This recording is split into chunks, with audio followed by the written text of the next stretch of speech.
Peggy 18.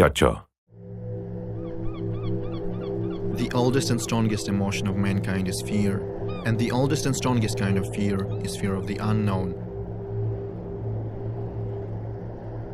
Existential horror that engulfs you upon realization that humanity is not the masters of this world, that there are entities far older, greater, lying dormant in the darkest corners of the earth. Lovecraft never explained much about them. To us, they are as powerful as they are indifferent. In the eyes of these cold and enormous beings, we're probably nothing more than tiny little roaches. But who can say if they perceive the world as we do? The poor souls who have ever stumbled upon them have either perished or ultimately gone insane.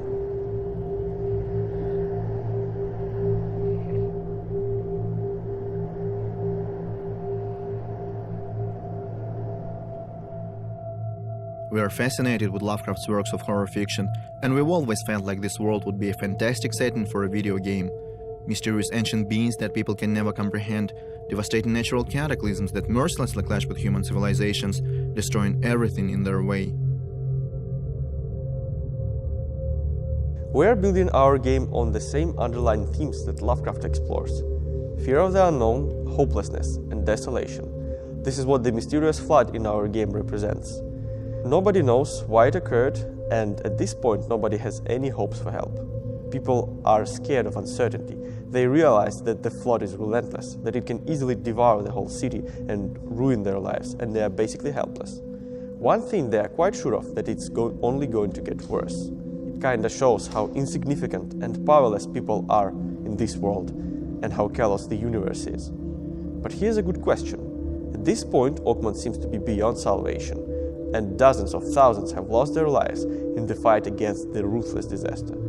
But if it's so bad, why won't the citizens leave this ill-fated place? Why do newcomers continue to arrive? Why indeed? Is there something in the air that people feel addicted to? Or perhaps the city is seen as a beacon for those that desperately seek something? The newly arrived do not get a warm welcome from the locals. People in Oakmont are a very secluded, conservative society, and they are overzealous about their customs and traditions. The city is home to numerous secret societies and cults that worship their mysterious deities. The Esoteric Order of Dagon is a group of hybrids who fled to Oakmont from Innsmouth and want to see the city destroyed by the sea. Or the Redemption Church, which worships a deity called the Black God of the Woods with 1,000 young. Thanks to his ambiguity, Lovecraft left a lot of room for those who want to expand on his work. Our goal is to fit in the Lovecraftian universe. Our game is the part of the worlds that Lovecraft and his followers created. Oakmont is located in the state of Massachusetts, not that far away from Arkham, Innsmouth, Dunwich, and other gloomy towns that people know from books. Canonical events like the raid on Innsmouth are also canon for us. The great old ones and the old gods exist in our world. This means that the book readers will get to see familiar characters. In our game, the good old Esoteric Order of Dagon neighbors with the Oakmont St. Michael's Church of the Burning Bush, which worships the Holy Fire. We have hybrids of humans and apes, who are at war with hybrids of human and the Deep Ones. They have a bit of a racial feud going on. Oakmont is a never-ending battlefield between many factions and powerful old families. All of them are trying to preserve their influence over the city. And yet, not the official government nor the supposedly powerful families can handle the calamitous circumstances. The situation is far beyond their reach now. The flood has awakened frightening creatures which now roam the streets of Oakmont, disturbing, twisted monsters driven by desire to rip and chomp and tear apart.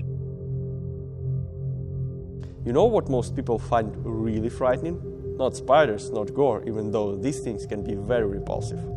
But most people are truly afraid of anything that looks like human, but is not quite human. There's a theory going on that when monsters look, act, or move similar to how we do, but not close enough, it triggers fear and panic. So in our game, we decided to give monsters certain humanoid features and see the result. But being scary is not the ultimate goal of the sinking city, even though horror is a major part of the game. It's also about a person's behavior and motivation, how they change under extreme conditions, how fear and hopelessness can twist human nature to a ridiculous degree, cause people to do unimaginable things to survive, or perhaps because nothing stops them anymore. But that's a topic for another day.